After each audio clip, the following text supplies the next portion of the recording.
My father-in-law declared I was merely being lazy for needing a C-section and ordered my husband to toughen up. Imagine being 9 months pregnant, terrified, and facing a high-risk delivery.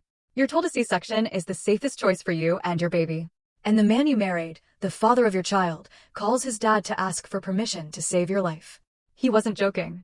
That was just the beginning of how I ended up delivering my baby alone and sending her father a card he'll never, ever forget.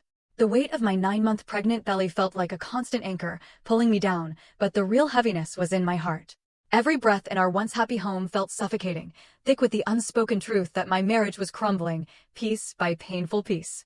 I'm Clara, and what you're about to hear is everything that led me to that moment and what happened after. I'd just had my baby, and instead of savoring those first precious days, adjusting to being a new mom, my mind was a chaotic replay of everything that had exploded between Ethan, my husband, and his family. My emotions were everywhere.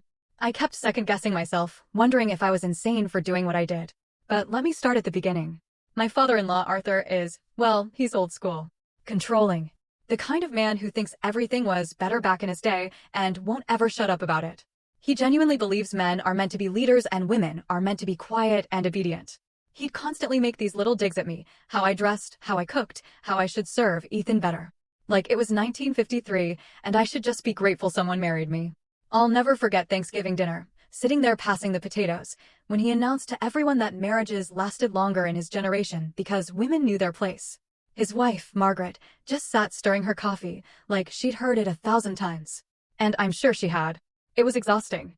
I usually just ignored him because arguing with a man like that is pointless. You're not changing his mind, you're just wasting your breath. The real problem was Ethan. He grew up under Arthur's thumb. And I mean under it. Ethan isn't a bad person, not usually. He can be sweet, funny, caring. There were times, especially early on, when I'd see the real him, the guy who'd surprise me with my favorite takeout on a random Tuesday, or stay up late talking about everything and nothing. But when Arthur was involved, Ethan would instantly revert to this desperate little boy, constantly seeking approval. Whatever his dad said, Ethan followed.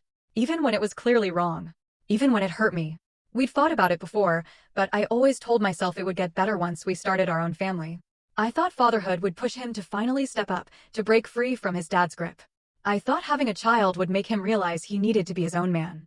Full story video link added in below.